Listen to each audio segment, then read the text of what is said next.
यहाँ पर social media में एक ऐसा वीडियो वायरल है जो बहादुरी पर ही सवाल खड़े करता है। दरअसल पुलिस वाले बाइक चोरों को 3rd डिग्री देते हुए दिखाई दिए।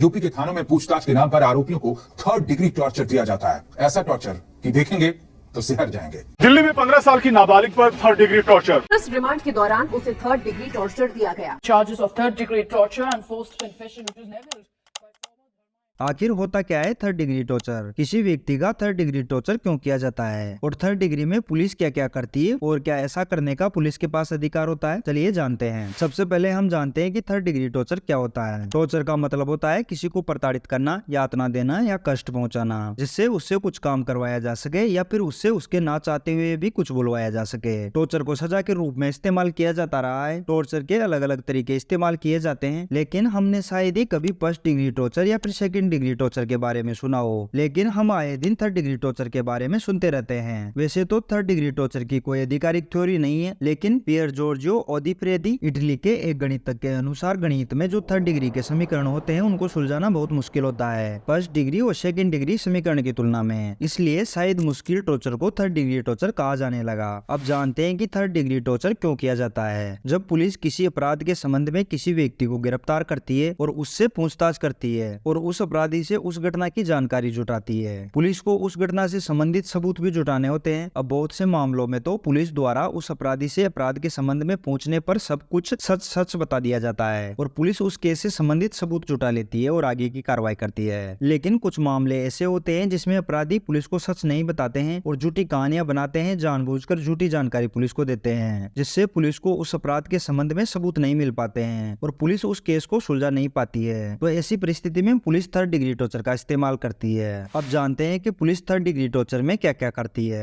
मीडिया से उपलब्ध जानकारी और लोगों के बताए अनुसार पुलिस किसी अपराधी से जबरदस्ती कुछ बताने या जुर्म कबूल करने का दबाव बनाने के लिए 3rd डिग्री टॉर्चर का इस्तेमाल करती रही है और इसमें पुलिस कई प्रकार के तरीकों का इस्तेमाल करती है, जैसे किसी अपराधी को लगातार बेल्ट से मारना, उसे सोने नहीं देना, बर्फ की सिल्ली पर कपड़े उतार कर लेटा देना, भूखा पैसा रखना, शारीरिक क्रियाएं जैसे मलमूत्र त्यागने में अवरोध उत्पन्न करना या ऐसा करने से रोकना, ऊपर लटका कर उठाना, कपड़े उतार कर बांध देना और उसे पीटना, टखनों में वजन बांधकर तेज झटके देना, हील वाले जूते पहनकर हाथों पर चलना, लाठी पर मिर्च पाउडर लगाकर उससे पीटना, बिल्कुल छोटी साइज की कोठरी में बंद कर देना, नाखूनों को उखाड़ देना, उल्टा लटका कर बांध देना। पुलिस इस प्रकार के और भी अनेक तरीकों का इस्तेमाल करती है, लेकिन पुलिस इन टॉर्चर के तरीकों का इस्तेमाल आधिकारिक तौर पर नहीं कर सकती है, क्योंकि सेक्शन 330 इंडियन पिनल कोड के मुताबिक कोई भी पुलिस अधिकारी किसी भी व्यक्ति को पूछताछ के लिए या कोई भी बात बुलवाने के लिए किसी भी तरीके से प्रताड़ित नहीं कर सकता है। लेकिन अगर कोई पुलिस वाला ऐसा करता है तो उसे 7 साल तक जेल की सजा हो सकती है। तो मैं उम्मीद करता हूँ कि आप समझ गए होंगे कि 3rd डिग्री टॉर्चर क्या होता है। अगर आपको वीडियो पसंद आया हो तो लाइक करिए और अगर आपके मन में कोई सवाल है तो आप नीचे कमेंट करके पूछ सकते हैं।